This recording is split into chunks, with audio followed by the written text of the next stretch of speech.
I was just talking to myself for like 30 seconds. You're totally fine. We are just getting started. Can you see my screen by chance? Oh, dang, awesome. It's what no. I feel like I'm 75 years old.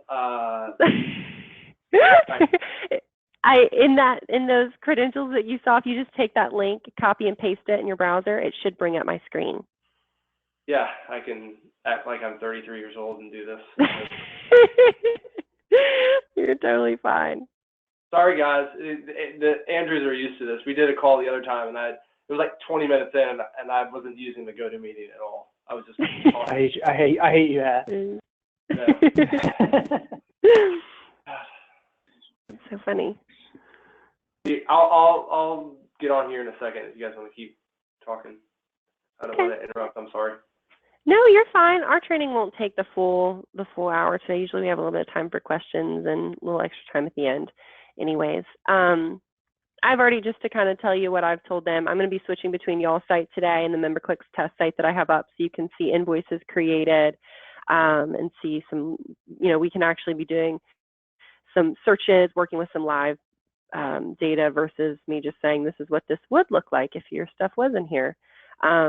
So it's a little bit helpful. And then I also told them that once I get your notifications, everything will be imported into the system and all of your members will be in here, so you guys can start to really work with your database in the MemberClicks system, which is always fun. Okay, I think I'm on that one too. Awesome. Okay. Sorry. Nope, you're fine. Did you shut off your computer microphone? Yeah.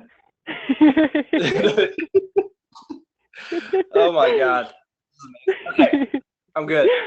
All right, awesome. And if y'all have any questions at any time, never hesitate to interrupt me. I'm the kind of person where if I don't ask a question as soon as I think it, I'll forget it. So I never mind that.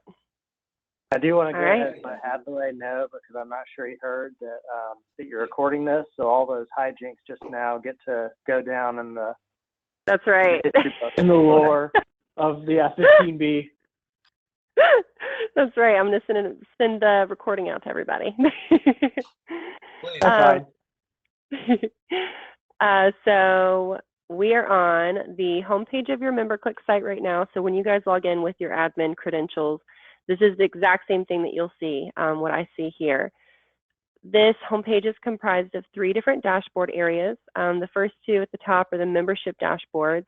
So that is comprised of our current membership rosters. So you'll see as I build out your member types, right? I'll do that right before I get ready to create or import your database. You'll see all those member types listed under your member types, of course, under this heading. And then all of your members will be divided out into those member types. So just to show you what that'll look like, here's that MemberClicks test site. So you'll notice we just have a bunch of examples, of member types down through here, and then the database is separated out between those member types. It's also separated out into 4 different statuses. You guys won't have a pending status, I don't think. That's only something that shows up if you guys require approval from your members, or if your members require approval from you before they can become a member. However, you will see this graced column and you will see lapsed. The cool thing is we can click on any of these numbers. So if I wanted to look at these 9 associate members that are active, I can click on that number and it's going to take me to a profile list of those individuals. We can do all kinds of stuff from this profile list, but we're going to come back to this at the end of our training today. So I'll circle back and point out some of the cool features this profile list has. To go back home, I'm just going to select my home icon. I'm going to go back over to your side for a little bit. It also has your prospects listed, so that's that non-member member type that we have in here, and that'll be separated out. So the count of your prospects is not included in the custom profiles you have in the top. Then we've got our new members in the last 90 days. That's just going to be where your new members are listed. We know how important it is to contact those members frequently. Just reiterating the membership benefits they're gaining by being with you guys. So we separate those guys out so they're a little bit easier to see and contact. We have our event dashboards. These are going to pull from our event registration forms that we're going to create. So we'll show up to 3 of the most recent past events, and then up to 3 of the upcoming events. Lastly, we have our financial dashboards. I'm going to go back to my MemberClicks test site for just a second on this. So our first graph that you see here is on aged receivables. This is going to show you how many outstanding invoices you have by how many days and how much money. So when you see current, that means that these invoices are current. They are not past due yet. 1 to 30, of course, means that those invoices are 1 to 30 days past due. 31 to 60 means they're 31 to 60 days past due, so on and so forth. And then our sales over time chart will actually show us how much money is brought in per month for each of your revenue accounts. So we can use our revenue account filter down at the bottom. Maybe we want to take a look at the amount of money that's been brought in for annual conferences. We could apply that filter, and this graph will change to show us, when the peaking months were for this conference. We could do the same for like donations, golf, whatever your revenue accounts are, we'll be able to filter this graph by. Do y'all have any questions on our homepage?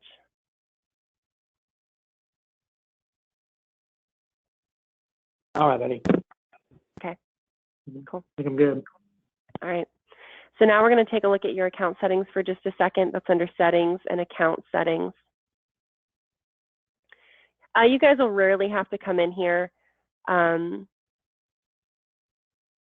Once you graduate and you get ready to start calling in to the help team for them to answer your questions, they're going to ask you for your account number.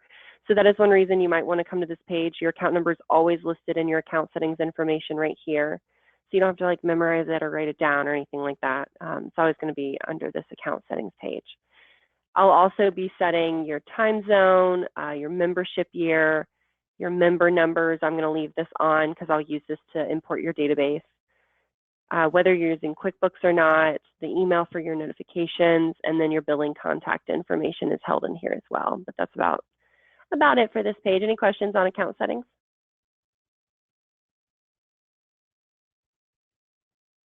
Okay. All right. Now I'm going to dive into the financial piece. So that's under the financials tab and invoices. So the financials piece is pretty robust, just because there's a lot of ins and outs to this. To begin, this is where all of your invoices will be held, this invoice list area. Of course, you guys don't have any, so that's when I like to move over to my MemberClicks test site. So going back over here, working under my financial tab and invoices, you'll see now that we've got some invoices that are in here that we can actually work with. So these are all listed out by invoice type, the first, last name, and organization, the status of the invoice, the amount the invoice was for, the due date, and then you can view or void from here. You can click any of these columns to organize these. We can also select the statuses up here at the top. So if I clicked open, this would show me just all of the open invoices. If I unchecked open and selected paid, now I'm just going to be able to see all the paid invoices. I'm going to go back to open for a second.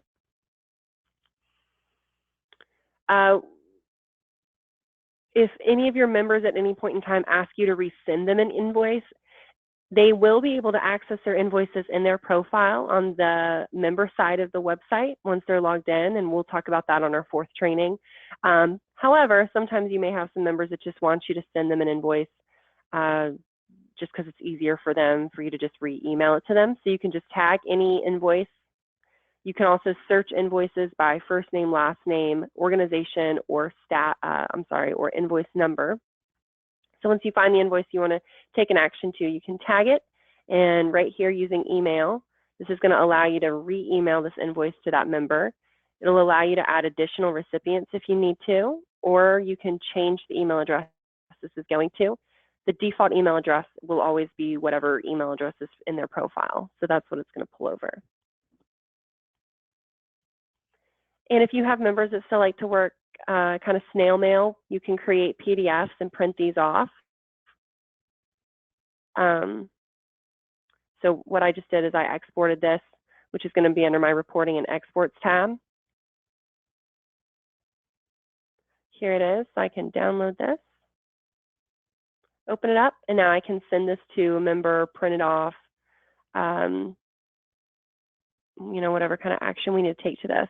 This is also a great introduction to what your invoices are going to look like. This is a little bit sloppy because the notes field is not looking great for whatever reason, but this information up here in the top left-hand corner is going to be your association's information, and then of course this will be your logo, and then the rest of this is exactly how it'll look, the invoice number, the amount the invoice is for. We can also view invoices by going back to that financial and invoice list. So I can go to financial invoices, and I can click on any of these numbers to view an invoice.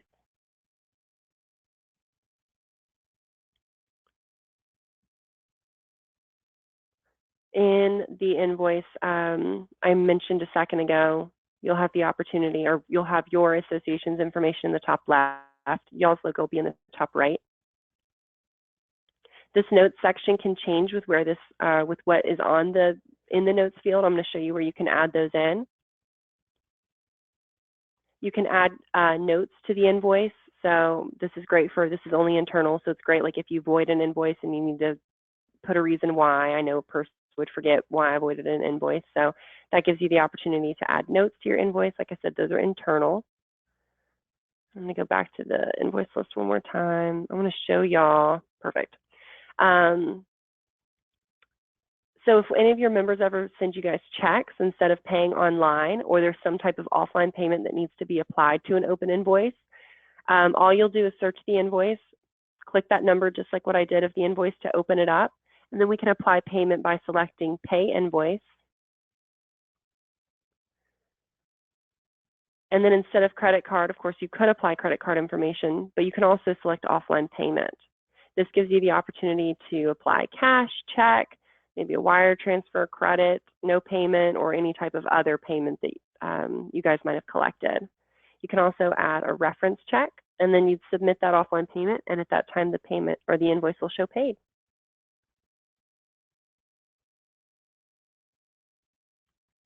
All right, do you guys have any questions on this invoice list?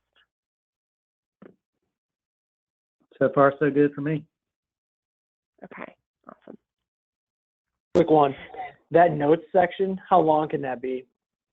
There is not a limit. Okay, because I know that there's going to have to be some formal bar thing we're going to have to put in there probably if that's what they're going to receive. Yeah, absolutely. Yeah, I've done some personal tests, and there's not a limit on what you can put in there. Of course, if you had to print it out, that does mean that it's going to print out over multiple pages because it's not going to, can't cram whatever you say in there. But online, they just expand, so it'll just be a longer invoice. Okay, any other questions? Cool. Was it? Okay, cool. So the next thing I want to look at in here are your invoice templates. Invoice templates is such a deceptive name for this because it really doesn't have to do with how the invoice looks. It actually has to do with notifications that go out in regards to the invoice. So before I even show you guys this, our system, so like our dues renewals is in its own separate bucket. So anything that has to do with dues renewals has its own notifications, its own place that holds money, its own settings, it's its own beast. Any other type of invoice that you might need created in the system will need notifications set up to let that member know that an invoice has been created for them, that they still owe the invoice if it becomes past due, or that you've received payment confirmation. So Andrew, you probably saw when you're completing that notifications document, those were notifications that you created, but those are all only for dues renewals. Anything else will actually have to be created in an invoice template. So to show you what I'm referring to, I'm going to go ahead, and this is actually going to be a little bit of a piece of homework for you guys after our training today. If you can dive in here and kind of navigate around this, I'm just going to create an invoice template. You can call this invoice template whatever you would want to. Commonly, I see events, invoice templates, donations, sponsorships, and then you'll need an invoice template for like a new member. So we would name this, I'm going to name this dues renewals. Now, even though the notifications for dues renewals are coming out of that separate bucket, So clearly we don't need to set up any notifications in here because, like I said, it's coming out from somewhere else in the system that we are going to look at today. Because of that, I don't need to set up any of these notifications. However, I still have to tell my dues renewals to use an invoice template because it also determines the due date of this invoice. And this is that note section, this footer information. So obviously you still are probably going to want to put, you just mentioned some information on the invoice in the notes field for renewals. So that's why we would still need a dues renewals invoice template. We're just not going to utilize the notifications. So you'll just dive in here, add what type of invoice template this is. Select the net due date or the due date here. Typically that's 30 days. You can add in that footer information or those notes. And then for any other type of invoice template, I'm going to make this the default, which means that if on a form or anything else in the system you ever forget to choose an invoice template, it'll use this default. You don't want, just because you forgot to choose the invoice template for invoices, not to be created. So that's why I set this up. And then what you'll do for any other type of invoice template you create is turn each of these on. So like if you want a notification to go out to your member letting them know that they have an invoice that's been created in their name, you'll need to turn the new invoice email on, edit the email, and then apply, and this is funky because I'm a little zoomed in, but apply verbiage here as to what you want that email to say. And you'll do the same thing for the reminder email, and you'll choose if you want them to be reminded 1 to 7 days before the invoice is due. Same for past, 10 to 45 days. And then same for the notification payment confirmation. So you'll just come through here, toggle these on that you want to use, and then edit the emails. Does the concept of invoice templates make sense to you guys?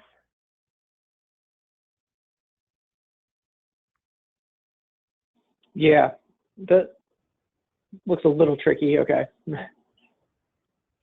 Does it make sense why we would use them? Absolutely. Yeah, absolutely. Okay. Cool. It's really not too bad. Just diving in here, and y'all can just play around. Just create some additional invoice templates. You'll name it for whatever type of thing that this invoice would be used for. So I would list out like what types of invoices you have created in the past. So like we've created a lot of invoices specifically for conference that we need to give, special notifications along with. And we create invoices for, just general events a lot. Like you may want those to be two separate versus just all in one just events category. And then we'll look at these together on our next call. And so if you have any questions, we can just talk about it then. Okay. The next piece of this is the invoice settings. This is the third icon. I'm just going to ask you guys to come in here and upload your organization's logo and then your organization information that you want to appear on that left-hand top corner of your invoice. Down at the very bottom, you actually get to determine what invoice number you want to start at. Throughout our trainings, I would leave this at invoice 1.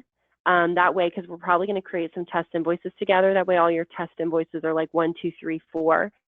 And then when you get ready to launch, I would change that number to 1,000. So that way, there's a clear definition between what we're testing invoices and then what are real invoices in the system. Does that make sense? Yeah. Yeah. Yep. Okay. Awesome. So this is going to be that second little piece of homework. Okay. Then we have your revenue accounts. So I'm going to add all of the revenue accounts that you've given me so far in here. If you ever need to come back into the system and add an additional revenue account, you'll just select Add New Revenue Account. You'll name that revenue account. So you'll definitely have like a membership dues revenue account. You can add in a description, but that's optional. And then since this is dues, I'm going to toggle on dues revenue. If it's not, you're just going to leave it toggled off, and then we hit save.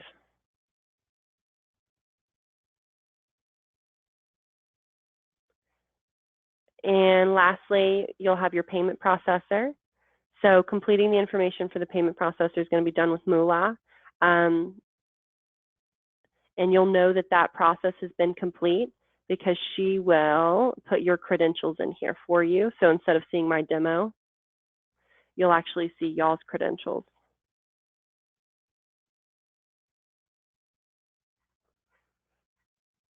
All right. Do you guys have any questions on how the financials work, how invoices work, all that kind of good stuff? Not that I can think of. Okay, awesome. All right, we'll keep jiving. So the next thing I want to talk to you guys a little bit about are how profiles are connected, how they're organized, and how they're structured. So one word that I'm probably going to say about 1 million times throughout implementation is attribute. So an attribute is just a characteristic that describes someone or describes one of your members, a piece of information that you've captured and held in their profile. And so in our system, those attributes are broken out into 3 different types. I'm going to go ahead and go under my database and attributes tab to show this to you guys. So here we are. The built-in attributes is the first kind of section of attributes we have in the system.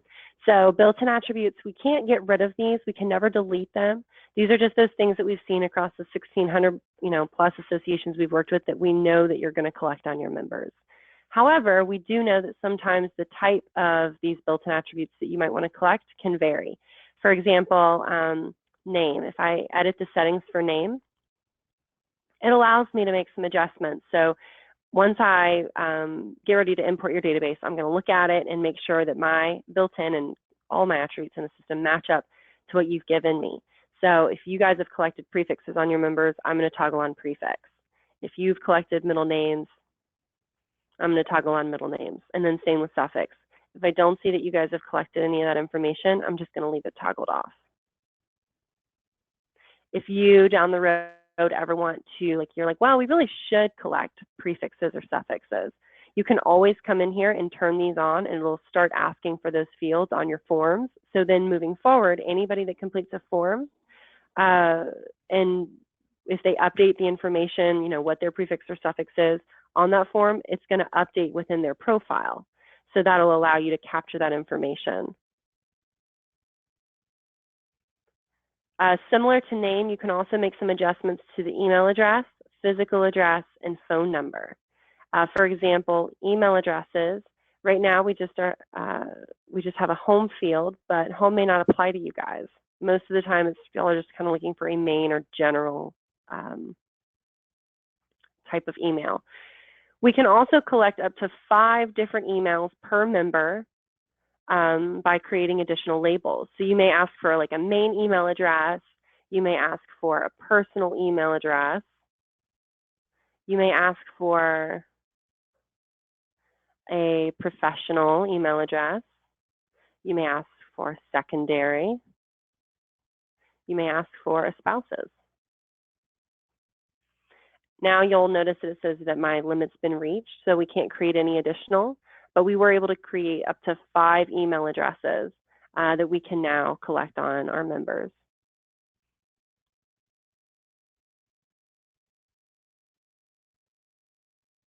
We can do the same thing for physical address and phone numbers. So just to show you, going into that physical address field, right now, same thing. It's just asking for home, but once again, we probably just want a main address. People get a little weird about necessarily giving their home address sometimes. So you guys might want that to read main instead. And then we can do the same thing here. We could also ask for a business address,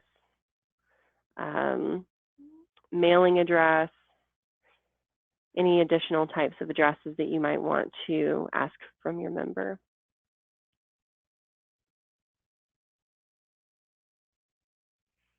All right. Aside from built-in attributes, I mentioned that we have 3 different types of attributes in the system. So these are the built-in. The second would be system attributes. So those are things that our system will use to track your members' membership period and how much they owe in dues. That's going to be things like their expiration date, their member type, their member number, their join date, just items like that. And I'll show you where those are located in a member's profile. Lastly, down here at the bottom, we have our custom attributes. So when I look at your database, I'm going to determine which of those fields within your database are custom. So if it's not included in the built-in, then I know that it's a custom attribute. And I'll go ahead and build out those different fields. Built-in and custom attributes are really going to play a huge role when we get ready to start creating forms, because it's how we collect information on your members through a form and save it in their profile. So we're going to definitely be revisiting this, and I really want you guys to feel comfortable coming here. If you ever need to add a new custom attribute, you absolutely can. So I am going to look at your list that you sent me really fast and see if I can see a real life example. Any questions? Is this all making sense so far to you guys? Yeah, so far so good. Okay. And I think there are some things on that list. If we decide, that's a list we get from the state bar, and so it could be that we decide we don't even want to track all that. But like there's a column for how the person was admitted to the bar, stuff like that. Absolutely. Bar number would be, now we could use bar number as a custom attribute, or we could use bar number as, I remember us talking about this, or we could use bar number as a member number. What do you remember us about that and what we decided we wanted to do? If it's not too difficult, I think it might be good to have the member number be the bar number. Yeah, no, that won't be. I agree with that, because we already have, if you remember the bar association here, the North Carolina Bar Association, you already have another number there too. So to remember 3 numbers would be difficult. So if we could keep this at the same number, that would be perfect. We absolutely can. Yeah, no problem. So judicial district is a great example. So I'm just going to do exactly what I'm doing now. I'm going to look through your database, and I see that judicial district is obviously not included as a built-in attribute. So I'm going to add a custom attribute.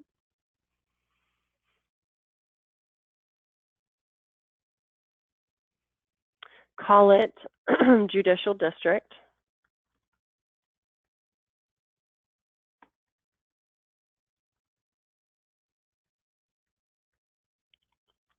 And now I need to choose what type of field this is going to be. So when I'll be actually able to drag this into our forms when we get ready to complete our forms or create our forms, so that this is a question you can ask, maybe of like a new member. And the type of field that I create this as will determine how this is going to appear on the form. So I've got this drop down of options. Some of them are pretty intuitive. So like if I chose country, that actually would be a field where it would give me a drop down of all of the countries, just a list of all countries that your member could then choose from. So obviously that wouldn't apply to judicial district. Date and time would just be where your member could insert a date. A file would give your member the ability to upload a file if necessary. So if you guys needed somebody to upload their resume, then they could do that through using the file field. An image would give them the opportunity to maybe upload a headshot or a logo. Using the number field would be only numbers, no special characters. So it looks to me like the judicial district could be the number field. However, it looks like everybody's just in the same judicial district. Yeah, however, confusing because again, it's a list we get from the state bar, and so there's a bunch of different judicial districts, but they only send the names of people who are in 15B. Gotcha. So yeah, everything that will be in our database should be a 15B member. Oh, I'm glad you said 15B too, because I thought that was a 158. So then we wouldn't want to use the number field. There's also just like, okay, so then there's selection set fields. Selection sets are going to be the best type of custom attribute that you have in your system because they're easy to search on, because it's a drop down of options. So when you get ready to search by a selection set, instead of just typing in something random in like a text box or a number field, trying to get, everybody's going to spell things differently. Everybody's going to write in whatever they want to write in. So it would be hard for you to search for members. Whereas if you have that drop down, you have a consistent response that you can always find. So I would use, I mean, if you need to capture judicial district, I would just use the selection set, because it's not like, I mean, there's always going to be just one. But for county, I would use, go ahead. Can we do this instead? Can we call this state bar, call the attribute name state bar number? Because I'm assuming what you're doing here is that when someone signs up, they're supposed to fill in whatever the attribute is asking for. So if it pops up and it says judicial district, they would have no idea what the hell that means. But if we say state bar number and then there's a blank to fill in, they would know to put in their digits. Got So it. Would it still? Mm-hmm. But we might not be able to do that with the state bar number half, because that's what we're going to use for the member numbers, right? But I thought we were doing the member numbers now. Well, we were talking about that, but on our list of on the spreadsheet that we sent her, she's just looking at the columns and she noticed that there's one called judicial district. I'm for sorry. everybody, Yeah. So no, everybody would it's be fine. 15. Right. Okay. Yeah. Sorry. Now, that's not a bad idea though, because it's not ever going to, there's never going to be a field where it asks them for their member number. The system's just going to generate a member number on its own, but you might actually want to ask a field of your member what their state bar number is. So then once they become a member, all you have to do is, you've already got their number, the state bar number, you just put it in the member number slot and you can change it out. Yeah, that might be So good. yeah, it's not a bad idea to create a field like that. We can also create like a county, and I would just make this a selection set. So that would give them a drop down of county choices. So, you know, you don't have 15 spellings of Chatham, or, you know, one's lowercase, one's not, stuff like that, things that are going to just affect your search results. So we also have state, which is just a drop down of all of the states. Text box is just going to be an open text field that they can fill in. This is the hardest to search by. It's really not a useful search tool. It's really more just like you're in somebody's profile and you happen to want to know whatever that slot of information is.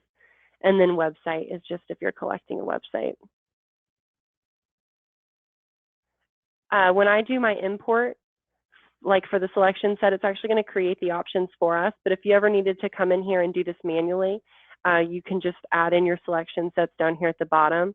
So like I'm going to add in Orange and Chatham and Wake.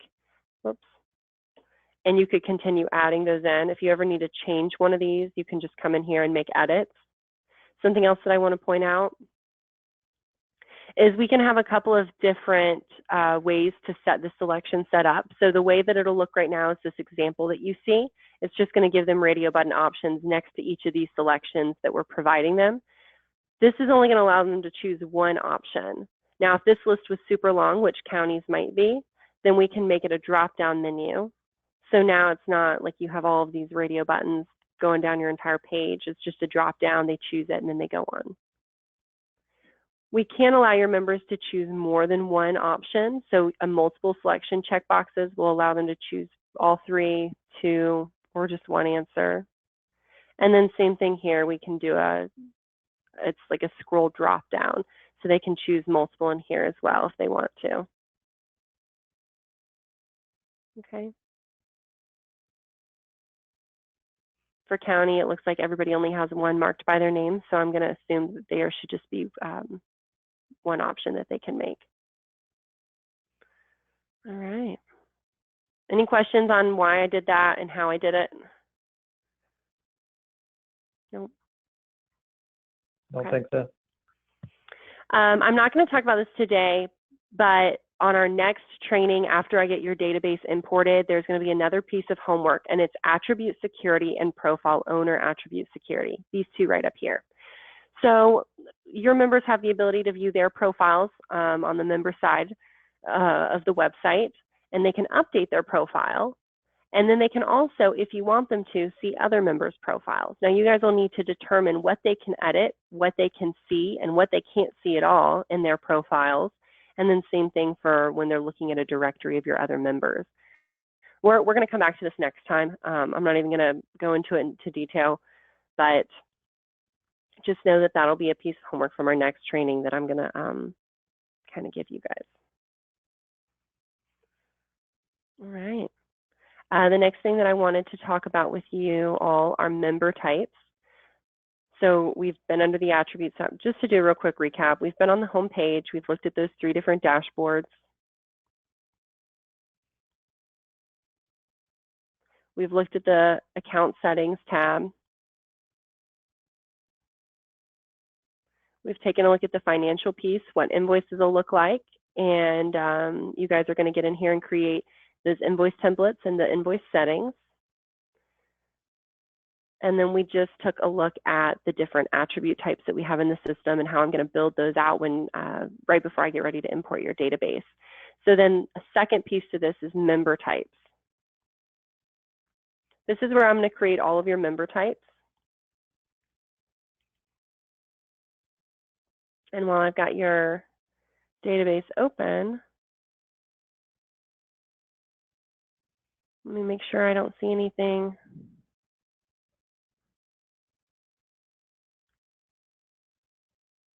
that needs changing. Bear with me for 2 seconds.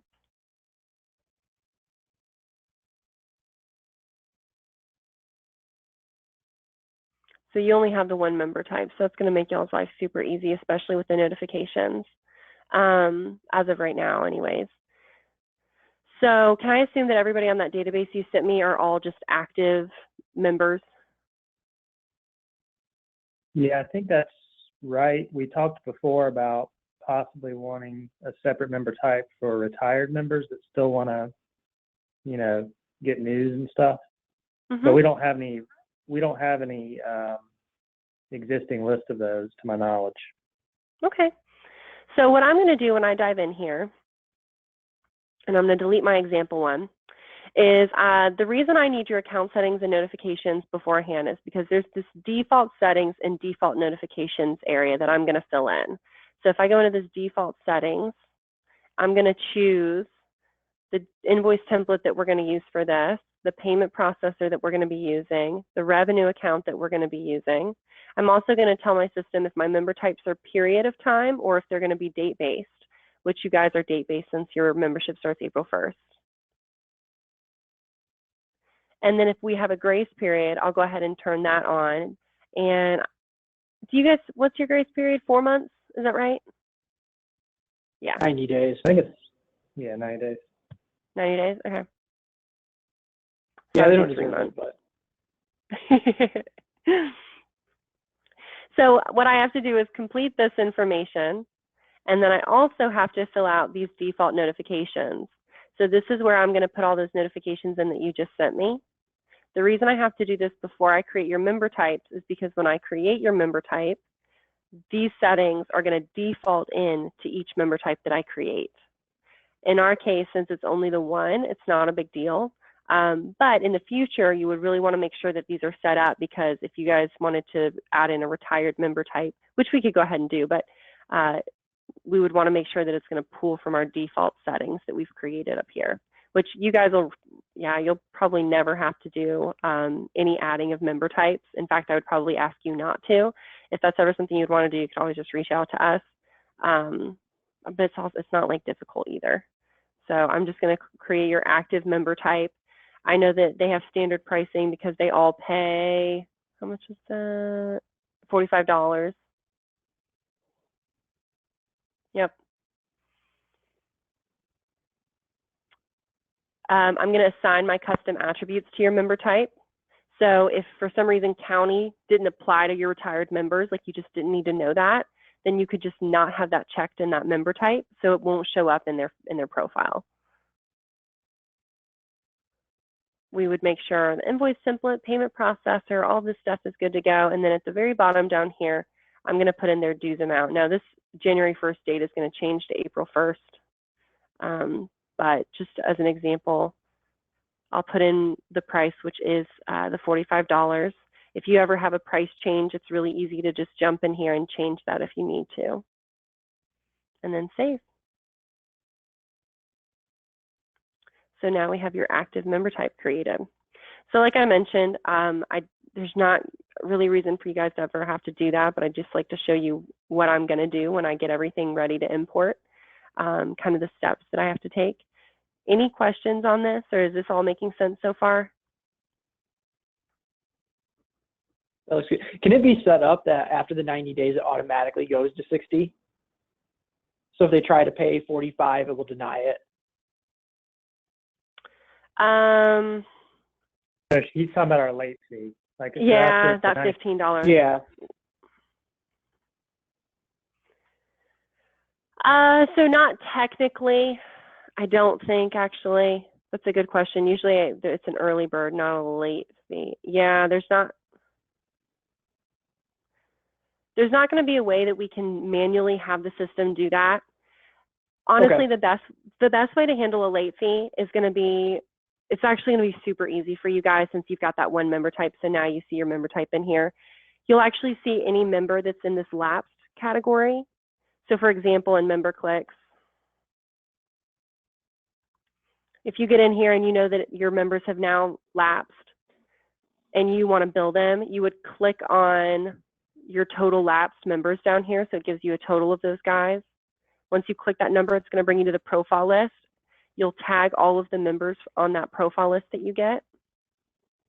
You're going to use your actions drop-down button and create an ad hoc invoice. I'm jumping ahead of us a little bit. Oh, but okay. That'll work perfect. This will allow you to create an invoice for $15, and it's going to send it to every single one of these members that you tag, and you'll just put in like it's a late fee.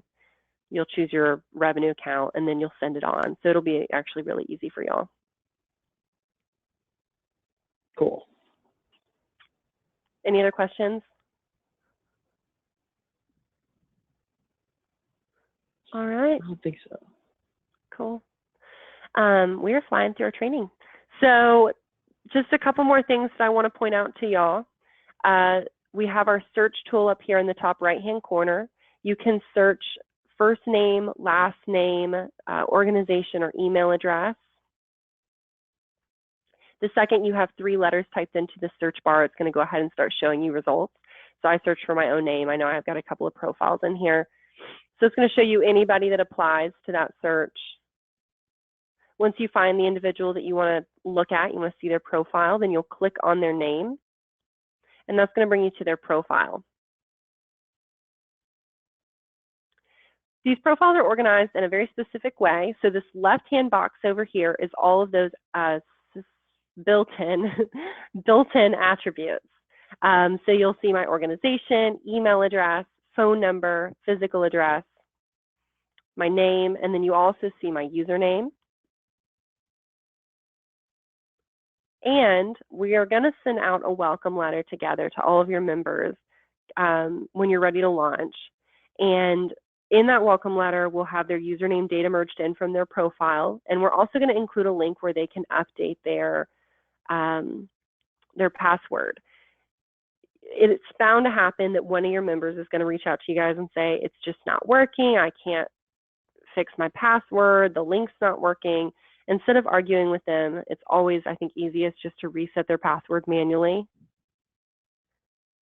and then send it to them. And you can just tell them exactly what it is. And I would just set it to something super standard. They can go in their profile and update it if they don't like it. The right-hand box over here, all those system attributes. So these are those pieces of information the system uses to track the members' membership. Member type, member number, member status, join date, last renewal date, and expiration date. You're also going to see this groups pop up a lot. So here's this groups, weird groups word, right? In our system, for every member type that I create, on the back end, the system creates a mirror image of that member type called a group. So right now you have an active member type created in your product. That means that there's also a group called active now.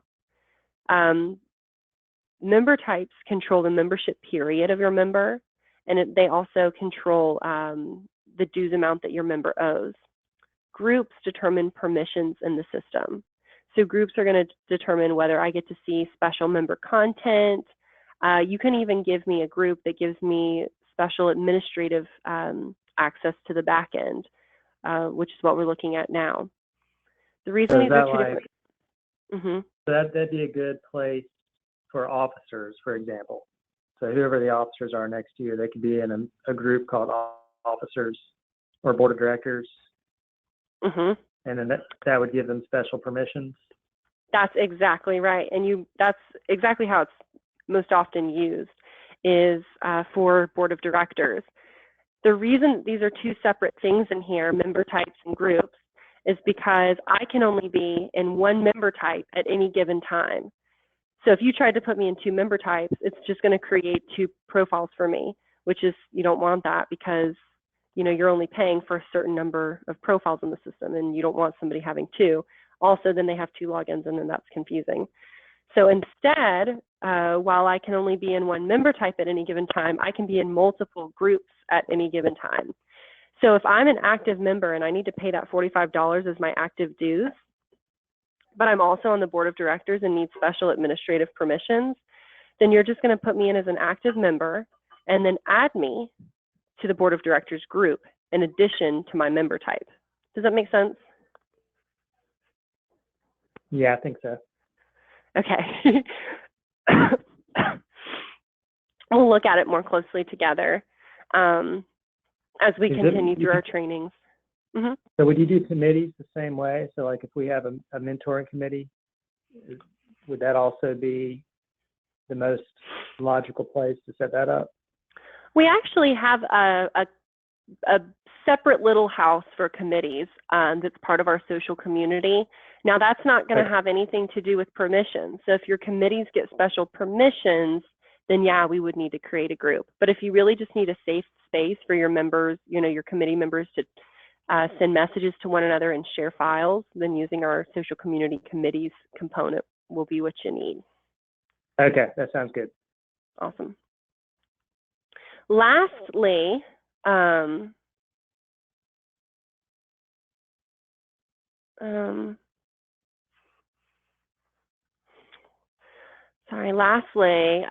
at the bottom down here, and I want to show you this in your site.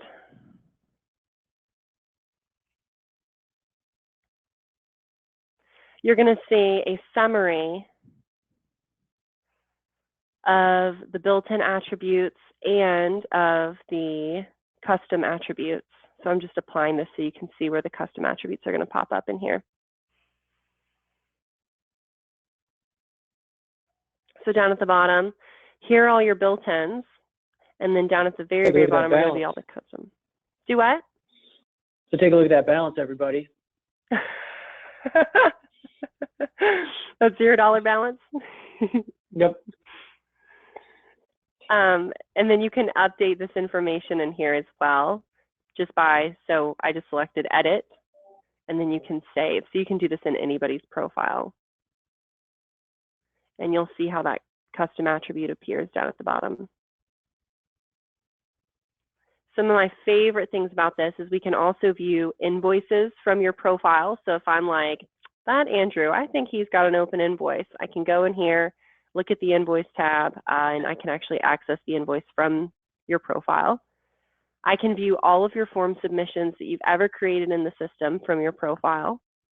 I can view the committees that you're a part of. So that committee social community component that I was talking about, this tab will actually show you if they are involved in committees and which ones. eList is another social community thing that we're going to talk about a little bit later on. We've got message history. So anytime a message ever goes out of member clicks, you'll be able to see what messages have gone out to what members because it's going to be in their profile. Then we've got contact preferences. This is just going to allow you to see, so your members are going to see all of this stuff on their profile as well on the member side of the site. You may at some point have a member who accidentally unsubscribed from your emails. They do have the ability to do that. So if somebody ever calls you and is like, I'm just not getting your emails, the first thing I would do is come to their contact preferences tab and see if they accidentally unsubscribed. If so, you can resubscribe them. Even if they unsubscribe from your emails on purpose, they'll still receive renewal notifications and form confirmations.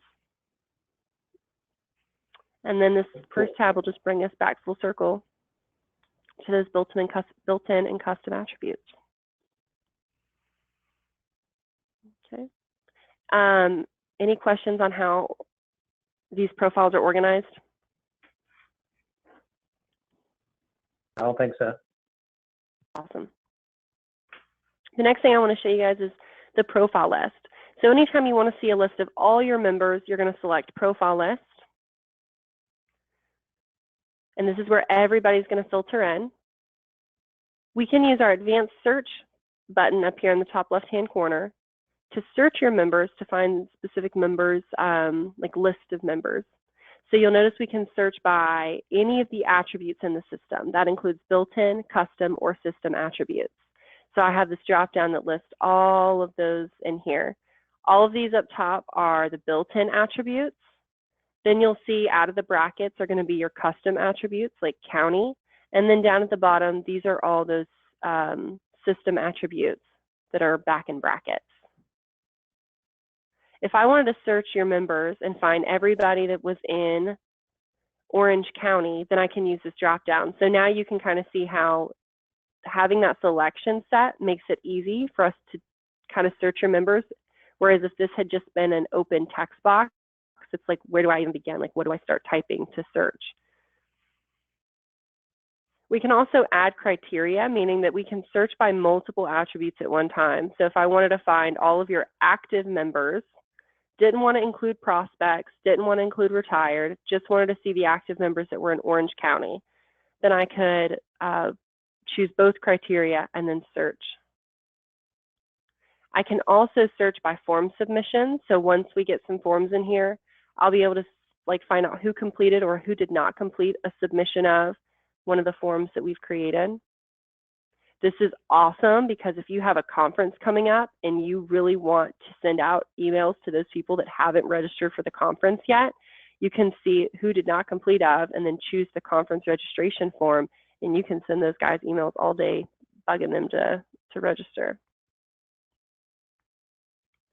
We have a little bit of event management in here, so you can also mark whether people no-showed to events, canceled, so we can search by those different statuses.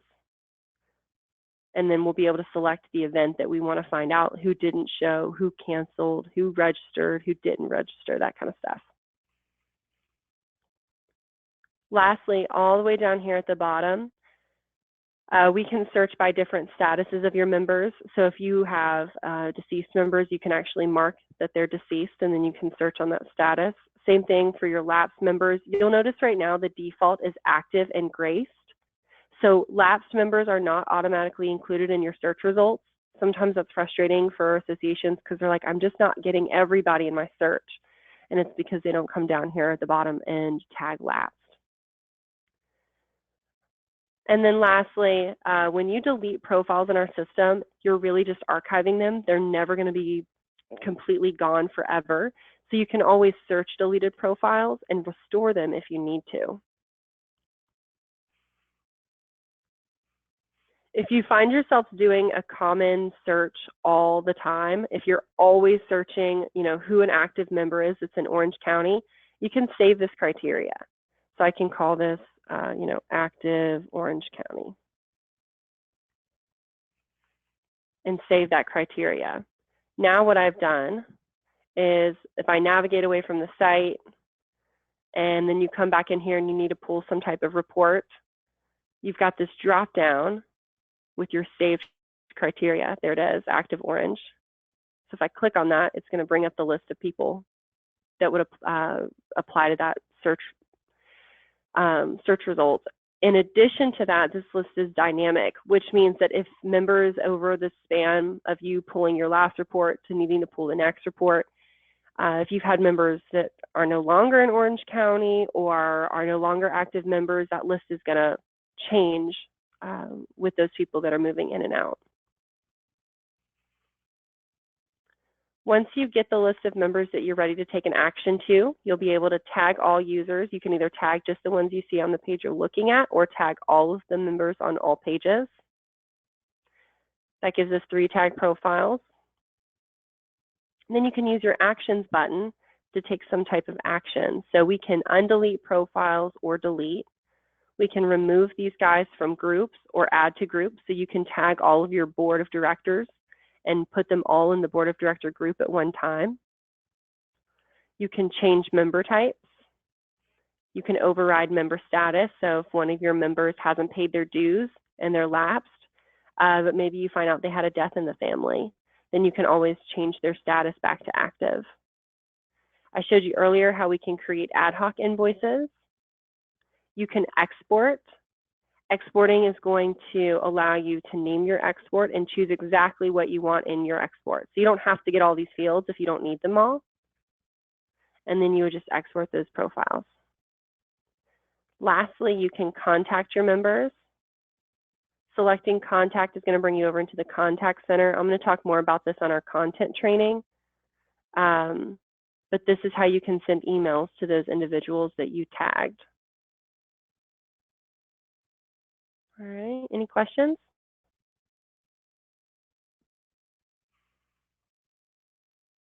I don't think so. Feeling good? Okay. Something I want to go ahead and mention just because I've had a difficulty with it recently. What browser do you guys usually use on your computers? Chrome. Perfect. Is that across the board? Yeah. Okay. I'm mentioning that because I use the other one. I don't use Chrome. What do you use? Safari.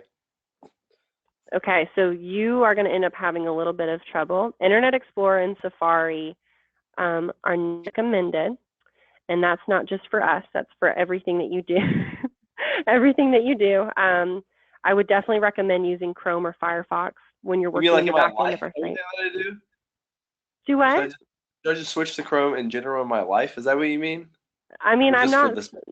You can do it just for this, but I'm just saying. Yeah, seriously. I just recently, I was on the phone with one of my associations yesterday with this lady, and just some weird stuff was going on with this tagging.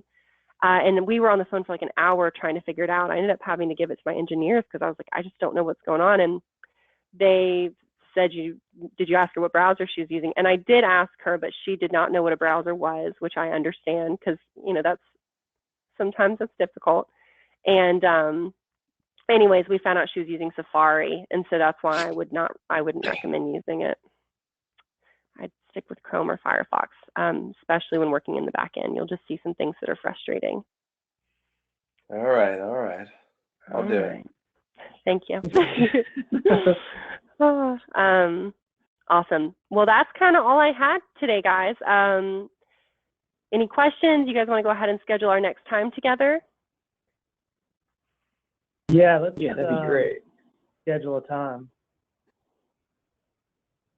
All right. What next week looks good for you guys?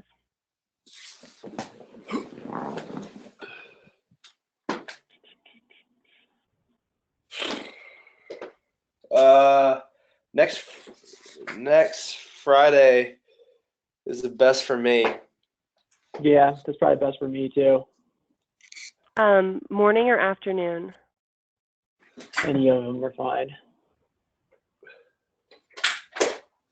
Buller, what'd you say? Which one? Any of it is fine. I'm open that day. Yeah, I'm open that day too.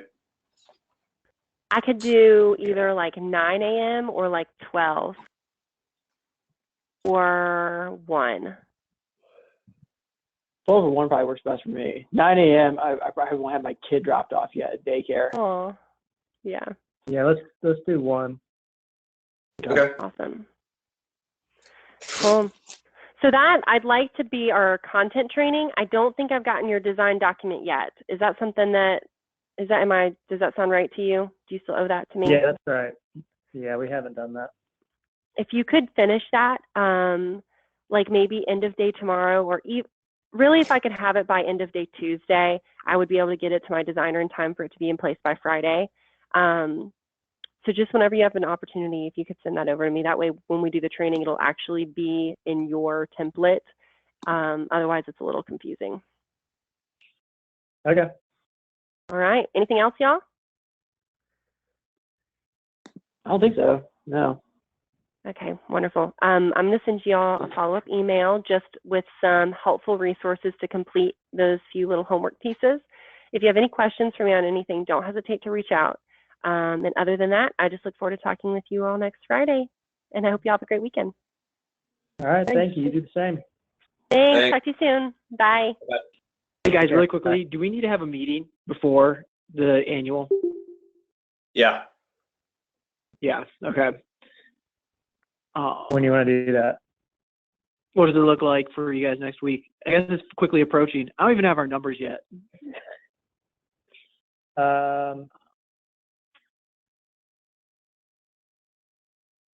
I could do probably any day other than Friday, since we're doing this now. I would say Monday, Tuesday, or Wednesday work best for me. Okay. Monday looks good for me. You want to do Monday lunch? Yeah. Slaughter, are you good with that? Yeah, that's fine. Okay. So we got to give our food choices tomorrow and our head count tomorrow. I liked what you came up with. I thought it looked like it was very classy, Andrew. Thank you. I appreciate that. Do you have any You're thoughts welcome. halfway? So I looked at it. Let me go back to it right now. Hold on one sec.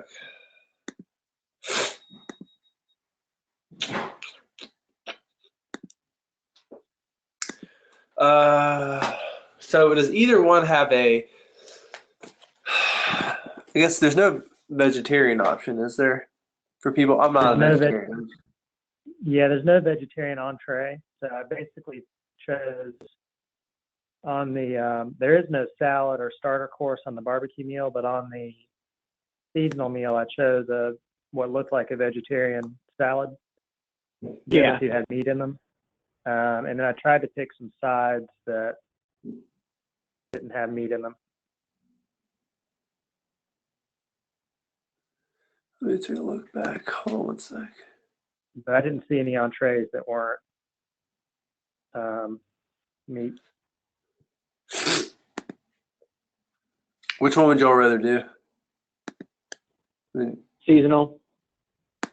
I'd say we got the money because we do barbecue a lot and we have the money. And if we're going to spend it on something, we might as well spend it on the members when they come to the meeting. Yeah, that's what I think too. Because if everything we do, pretty much even with the website, is for them. So if we can always argue that's for them, how can they even reply back that we're doing something frivolous? Yeah, I think that all looks good. Let me see. Yeah, that looks good. I like the seasonal and the options you chose. Okay. And just because I get so caught up in what we're doing normally at our day-to-day work, I didn't ever actually RSVP to this. Yeah, I haven't either. Don't worry. I've already add us to the list. I'm looking at it right now, actually going through it right now. We've got it looks like it's probably about 90 to 100 strong. Probably by the time we get to the meeting next Friday, I would imagine it'll probably be around 120 to 150 is what I'm thinking. Yeah, I think it's going to be a little bit bigger than normal. Yeah, people are taking this public defender thing really seriously. I keep getting emails about it. And so do you, Slaughter. And yeah, I mean, they are, and I think that's great. But right now, it sounds like we have 3 people interested. There are 4. Oh, there's 4 now? Okay. Yeah, Steve Freeman. Nice. Okay. But he apparently is not campaigning, so I don't know why he's running if he's not going to campaign, but he has indicated he wants to do it. Okay. So I think we will have 4. And let's see. I saw Slaughter. I saw your email. Susan Brooks was the lady, right? Yeah, she was the one we've been working with. Let's see. Hold on one second. I'm gonna grab one thing that she sent because I want you to be able to help you in your answer, Andrew. That's why I'm looking this up. So she is asking if anybody who is not Do the same regulations for voting also apply to nominations? That's what she's asking. All right. I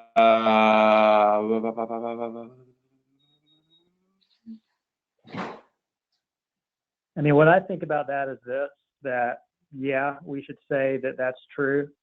But if a candidate wants part of their total 10 minutes to go towards, whoever they want to bring, President Obama, I don't care, to talk on their behalf about why we should vote for them, I don't have a problem with that as long as that person doesn't vote.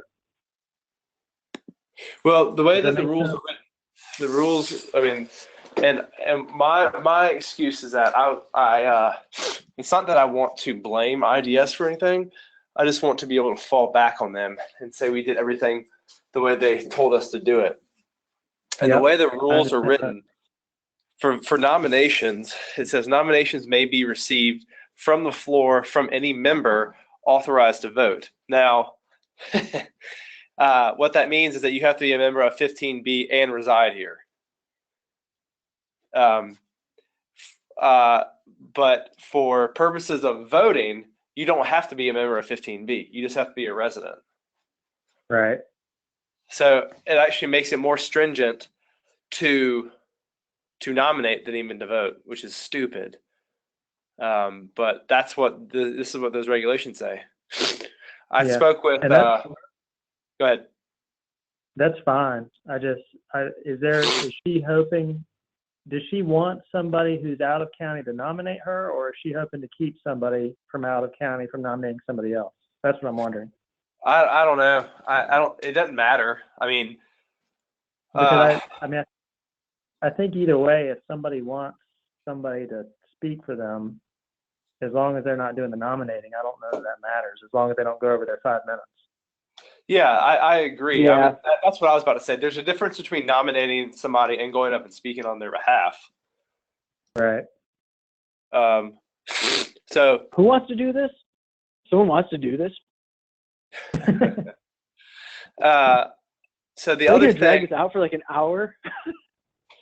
I spoke with Susan. No, not Susan. I spoke with Nicole from the state bar, who is our district court liaison, and she was very nice, and she assuaged some of my concerns, which were I had thought, and we can talk about this in the week for lunch, but I just want to make sure if y'all are still getting questions. I don't think I ever emailed y'all about this, but the concern was who can vote and notice. And Bullard,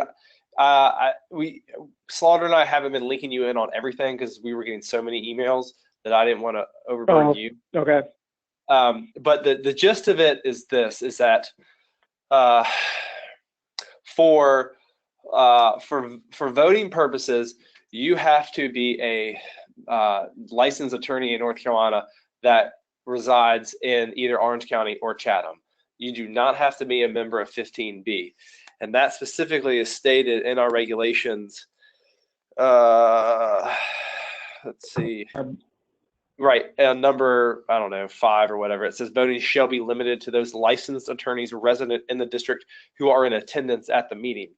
When I spoke with the state bar rep, she said, well, let's check. She said we should check the regulations because she was under the assumption you also had to be a member of the district. And I said, IDS did not make that like apparent. Like it doesn't say that at all. And she said, okay, yeah. And she looked at it while I was on the phone with her. She said, it looks like you just have to be a resident and a licensed attorney. So that's clear. That's who can vote. All right. And there was confusion because there are 2 statutes, Bullard, that read differently. There is a 18-something that relates to being a lawyer and what you can do as a licensed attorney. One of those is voting. And specifically it says if you reside outside the district, but practice in a certain district, you can vote in that district if you provide notice to the state bar. So I was concerned that meant someone who lived in Durham, practiced in 15B could vote here. And when I spoke with the state bar rep, she said, no, that is trumped by the specific indigent defense statute, which says that you have to be a resident in that district to vote. So for purposes of electing for purposes of electing a public defender and a district court judge, you have to be a resident there. Everything else, you just have to be a member of the bar. You don't have to be a resident here. So there's a difference on that. The second piece was who gets notice, because technically the way this is written in the statute is that that means like 10, like District 10 should be getting notice too, and everybody. Yep, you're exactly right. And when we saw that, you might have been on that email, I'm not sure, but the same state bar rep said there's essentially no way that you can find that information out, and you're not supposed to find that out. So don't worry about it. And okay, that's not concerned. That doesn't make any lawyer feel good, but there's nothing we can do to change that. Giving notice to 15 our website is all we can, or via our notice like we did is all we can do. Okay, because I know 2 people are showing up with spouses who are also attorneys in the area who live but work in Wake and are part of 10. And they live here. They live in Orange. They're both, it's like a husband and wife who are both attorneys. Husband works in Wake, and they're coming to the meeting, and the husband plans on voting. Yeah, he can. Okay. The other thing that makes you feel kind of really shitty and squishy about this is the state bar said this, really, Hathaway, it comes down to, it's just an honor system.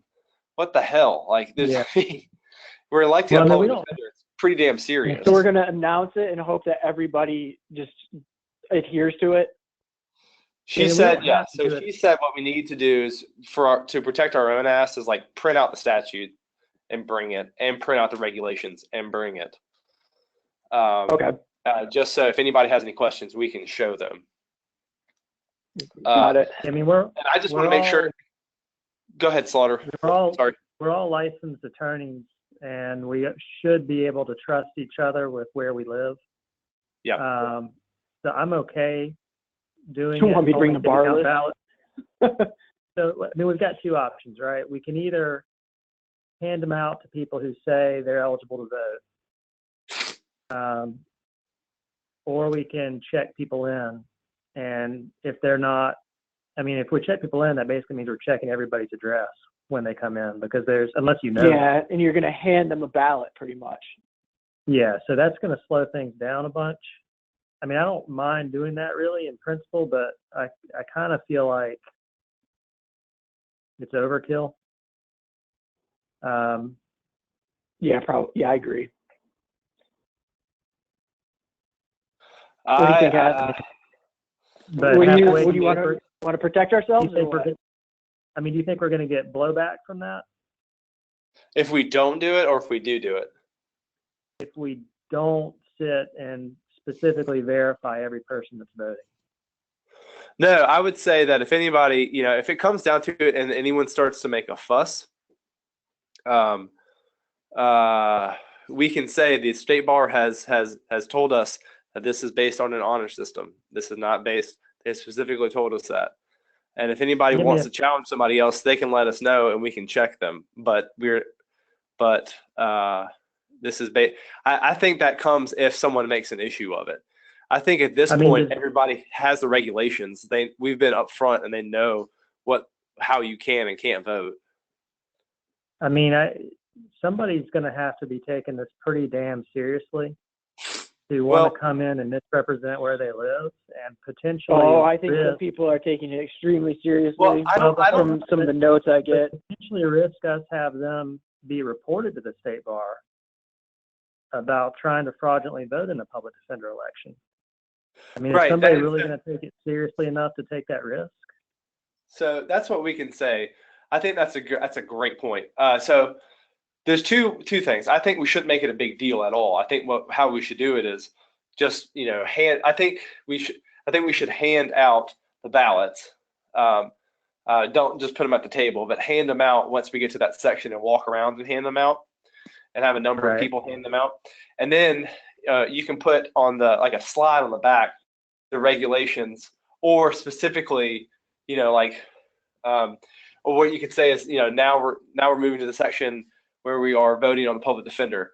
As a reminder, you must be a resident you must be a licensed attorney and a resident of Orange and Chatham counties to vote in this election, and that's it.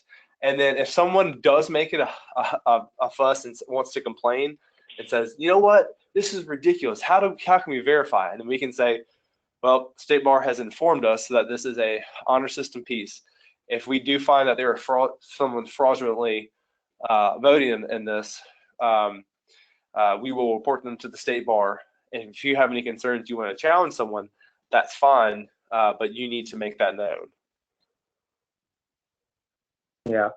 Or we could just check IDs, but we're not telling people to bring their IDs. I mean, I guess what we could do is say you could have the 15B list with you as you check in and say, hey, can you? Here's like, if we print off, verify the address is accurate. Just to verify, if we say, hey, give us your name, and they check in with their name, and we can say, okay, that's your name, this is your address, here's your ballot, type thing. We could do that. We could do it with 2 separate computers and line up one on the other side of the entrance. But the problem is we can't trust our list. I mean, my address on the list is my work address. It has. Yeah, they're going to have to show us their license. Yeah, you know what? You're right. They have to show you. And I do not want to check anybody's license. I think that's bullshit. That's not proper. I mean, we could. I don't want to do this. I'm just throwing it out there because I think the vote should be anonymous. But I mean, one way of being able to verify it would be to somehow tie the ballot to the person who voted. But I really, I don't want to do that. Well, I don't want to make it not. I guess you were saying make it anonymous. That's right. I was thinking that we could have them write their name on it, and if we need to go back, we could check it. I mean, I guess we could do that and tell them that we're going to keep it confidential. Yeah, only the 3 of us see it. And the officers will keep it confidential, and it's the only way that we can. But that also implies that we're going to check addresses before we tally the vote, which I don't think we're going to do. Which then returns back around that we actually don't have that ability either, because we can't verify with the State Bar what their actual address. If they put down a PO box or something that's in Raleigh but live in Chatham or Orange, we can't actually verify that with the bar. They won't be able to tell us. It's just what they report. Maybe we could do it if we're worried that somebody's going to complain, then we could say, we could do something like this. We could say, here's where you put the name in to vote, and then please sign and print your name below to certify that you are a resident of Orange or Chatham County. So they're giving us a signed certification that they live here, and basically tell everybody we're not going to check these, but if somebody wants to challenge it, you're certifying to us, you're a licensed attorney, and you're certifying to us that you're a resident here and you're eligible to vote. If anybody believes that somebody's voting who is not eligible, please let us know, and at that point we'll have what we need to be able to check on it. But we're not going to go through every single ballot and see where the person lives and all that kind of crap. Right. Okay. I think that's a great idea, actually, because what you're doing is you're saying that they are admitting that they are a resident. Yeah, I mean, they're making a certification. So, I mean, somebody's going to be even more reluctant to put their livelihood at risk for that. Yeah. Okay. I think that's good. And to answer the first question that you threw out there, which was kind of a rhetorical type piece, but you said, who cares so much about it to come in and vote like that? I think it's the reverse. I think it's the people who can vote, who are members, they're the ones who are really pissed. And, I agree. That makes sense. Yeah. And they're the ones that are going to make a fuss. So I think that what we can do, because Slaughter's going to be running this vote, in terms of like answering questions and holding things together. And I think to protect you, Slaughter, best, I think we'll bring a gun. I think that taking nominations from the floor is perfect. And then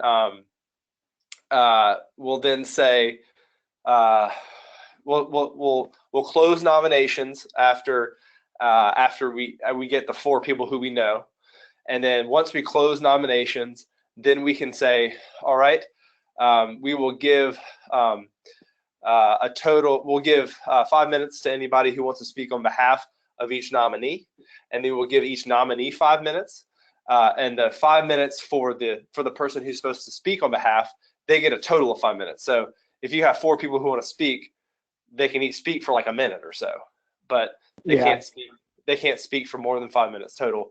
And then you give the nominee 5 minutes. And then let's see. Then, all right, after we do that, then we will have the vote to determine, I think we should have the vote to determine if we want 2 or 3 names to be submitted to Carl. And well, we're supposed to do that before the nominations there, right? Well, I think that's what the rules state. Is that what it says? Okay. I think we're hemmed in on that. And so you're going to want to have the same sign thing on that, though, that says, because you also have to be, the voting requirements also require you to be a resident and a licensed attorney. So you have the same 2 lines on that. So we'll do that first, then we'll take the nominations, then we'll go through that process of 5 minutes, and then we'll have the vote. And then we'll run the rest of the meeting, and then a few of us can go tally those the rest of the time while we have the rest of the meeting. If anybody stands up and wants to raise a ruckus or file a complaint or say something, I think what you should do, Slaughter, is to say, thank you, but we can talk about this afterwards, but we're not going to amend any regulations or anything. This is statutory. We have gotten approval and our walking orders from IDS and from the state bar to conduct this meeting. If there's anything after, we can talk about it, but we're not going to talk about it now in terms of changing anything or doing anything weird. Well, what do you think the odds are that the majority of people there are going to be riled up about it? Or do you think the majority of people are just going to kind of go with the show? The majority of the people are going to go with the show. So I think I'd say the fastest way to shut somebody down is if somebody wants to say something, it's to recognize them for a moment and have a 5-minute discussion about it, and then to have a motion to close the discussion and have everybody say, aye or whatever, and we go on. The person's been heard, they've had their chance to say what they're going to say, but the body has voted to proceed. Yeah, that's fine as long as we're not getting too far up. I mean, you can call the question. Yeah, I mean, I agree. I want, if possible, and it may just be one of those things where you have to feel it in the moment. Yeah. I don't want somebody later to say that we shut them down and didn't give them the opportunity to speak. Right. The other piece is that the people who are complaining are the assistant public defenders, and the way that we shove that back down to them is to say these are your bosses, and and to be very blunt, what we can say not at that meeting, but we can tell them, because this is what the state bar told us, and what IDS told us, is that they don't want to make an issue over amending anything statutorily, because they do not want the Republican legislature to open up the IDS statute and then start tinkering around. So if they want to do something like that, they can complain to IDS, but IDS has already addressed this. They're not playing around with this. Yeah. And so that goes back, that's their own, I mean, those are their bosses. That's the entity that pays them. So that's why I think the main complainers are them, because I've already spoken with all of them. And I think that, and I've thrown that back at them the whole time, not in a mean way, just say like, look, we have run everything up the flagpole multiple times. Even like so much so that Slaughter probably hates me because I keep asking questions. No, I mean, I think it's good. And you're right. These aren't our rules. We're doing what we're being told to do. That's why I think it's good. There's some people who are taking this very seriously. So what have you heard, Bullard? Like any ways that we can help you, or like who's saying things? What have they been saying? well, pretty much what everyone's saying is, well, we've got Slaughter's seen the one with the person who was just like you guys had said, was frustrated that she couldn't get to the meeting. What I'm mostly hearing is the individuals who I think are going to believe, honestly, it's going to be people who believe they can vote just because they're part of 15B, and they are going to be surprised that they're not going to be able to. That's what I'm seeing most often, is people are assuming that because of the fact that we're all coming to group together, just because it's the annual meeting of 15B, that all 94 people who have RSVP'd right now are going to get to vote. I don't get to vote. I don't live in the county. I don't live in these counties. So I technically don't get to vote. And I think a lot of people who are coming are assuming that they are, and they're going to be very surprised. Yeah. Yeah. And I will tell you. More, go ahead, more reason to have that certification on there. Yeah, I think that's right. And again, that this doesn't normally necessarily have to happen in an annual meeting. The timing works out for that. Because if James had quit in January, we would have to do it in March. They're putting them both together. You're right. And I think he did that to help us so that we didn't have to call a special meeting. Maybe, yeah. I don't know. I don't know for sure, but I mean, when we re-nominated him, it was at an annual meeting. So it may just be that he thought that's when it should be done. But my guess is he had it in his mind that this was a natural time for us to be able to vote on something like that. So to go back to your initial question, I think that, yeah, anybody to actually nominate, you have to be a 15B member and a resident. But if you're going to go up there and speak on behalf of anybody, that there's nothing that says that there's a requirement that you have to be A, B, C, D, E, F, G, or anything like that. So just anybody who wants to talk about your character, pretty much? Yeah. Okay. And I'm fine with that. Andrew, are you okay with that? Or Slaughter, are you okay with that? Yeah, I'm fine with that. I think that you get a minute, you get a little bit of time to promote yourself, and however you want to do that. If you want to bring in a mariachi band, that's your call.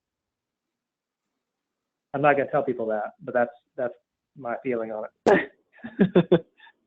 Agreed. There's something else that I was thinking there. We're going to have. And the other thing you need to do, Slaughter, when you ask for nominations, I think you can put up on the slide to say you have to be a 15B member and a resident. Yeah, that's a good idea, and I think that below that as the nominations are received, we should write out the names of the nominees, so that when people are voting, they see who the four are. Yeah. Yeah. I think that's a good point too. Okay, do we want to grab lunch at Sutton's again? What do you want to do? That's fine.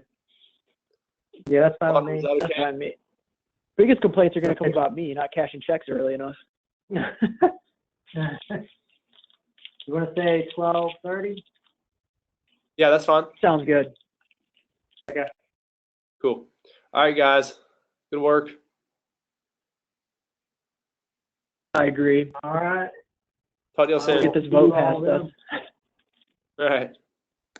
See you. Bye. See you guys.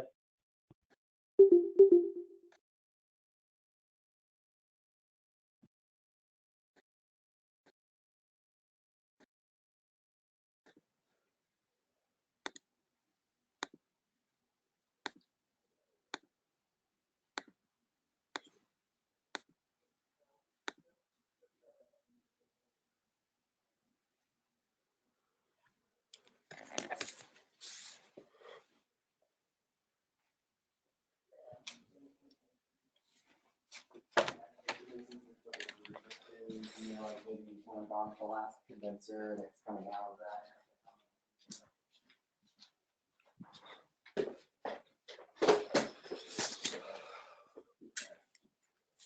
Something like that.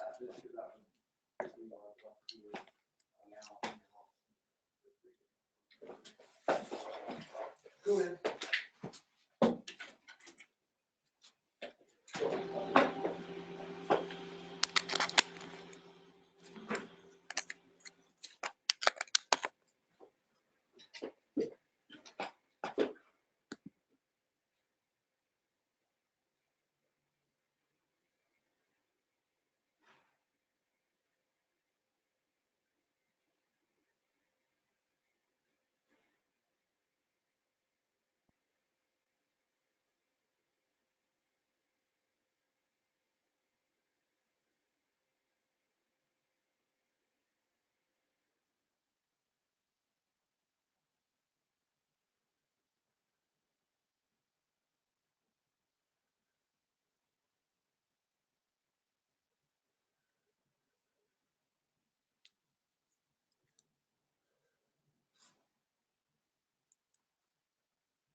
Hey Hope, this is Halfway Pendergrass calling to speak with Dovey. Is she available? She just stepped out. Okay.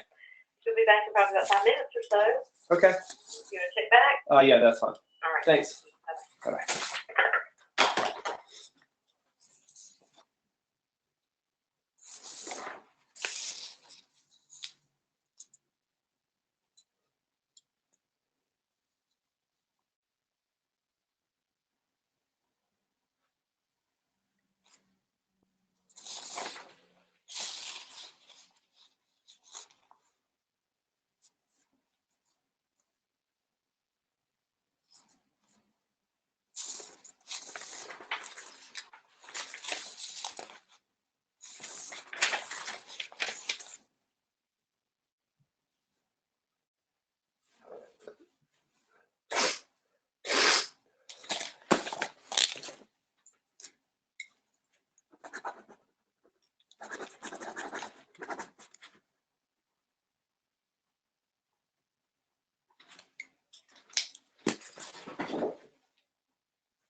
The storm just came through like hell and just stopped.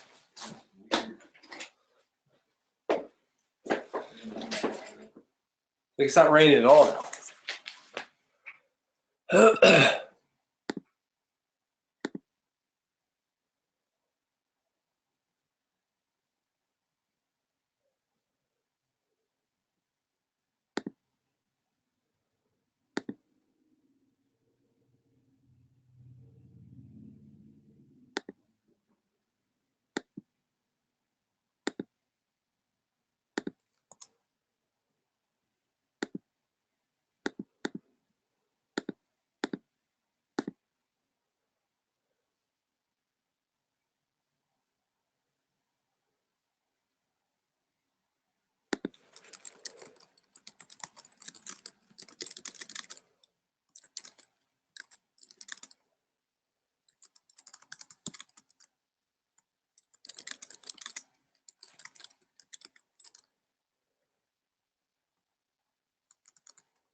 center office hours are 8 a.m. to 4:30 p.m. If you know your party's extension, you can dial it now.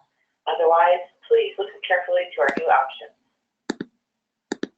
If you are calling the admission office, the athletic office, the center offices, including Annie and the performing arts space, or the shop, please dial 1. For the business offices or the development offices, dial 2. The upper school, 3. To reach Nancy,